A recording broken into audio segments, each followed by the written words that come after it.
Hi అండి, ఎలా ఉన్నారు? Welcome to my channel. పండగల్లో మొదట గుర్తొచ్చే వంటకం పులిహోర.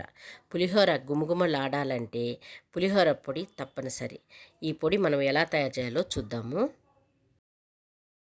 చూడండి, ఒక హాఫ్ కప్పు పచ్చిశనగపప్పు వేసుకున్నాము. కొంచెంసేపు అట్లా వేసుకుందాము.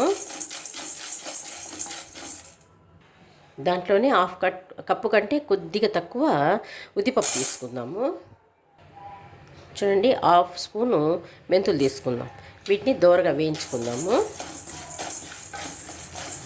మంట తగ్గించి వేయించుకోండి, బాగుంటుంది. లేకపోతే మాడిపోతుంది అనమాట. హైలో పెట్టుకోకూడదు, సిమ్లో పెట్టుకొని వేయించుకోండి. దాంట్లోనే ఒక 10 ఎండుమిరపకాయలు వేసుకుంటాను. దాన్ని కూడా వేయించుకుందాము. 1.5 స్పూన్ ధనియాలు వేసుకుందాము.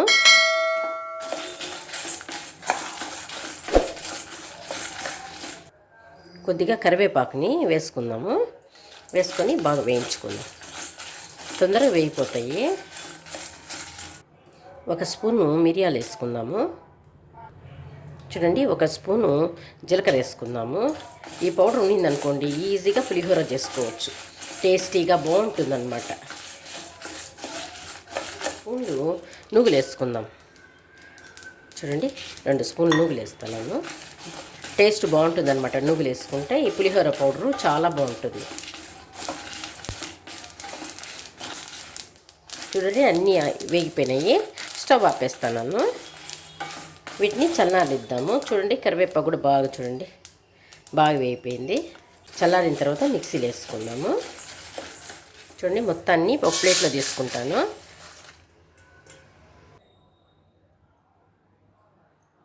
చూడండి, చల్లారిపోయింది. మిక్సీలో వేసుకుందాము. మిక్సీ పట్టుకొని వద్దాము. మొత్తం వేసేసి మిక్సీ పట్టుకుందాం. చూడండి, కొద్దిగా రాక్ సాల్ట్ వేస్తాను. మిక్సీ పట్టుకొచ్చినాను.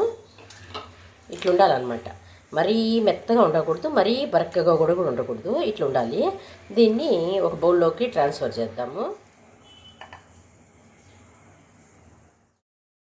ఇంట్లో తయారు చేసుకున్న పులిహోర పొడి వల్ల రుచి మాత్రమే కాదు, ఆరోగ్యానికి కూడా చాలా మంచిది. ఈ వీడియో కనుక మీకు నచ్చినట్లయితే లైక్ చేయండి, షేర్ చేయండి, సబ్స్క్రైబ్ చేసుకోండి.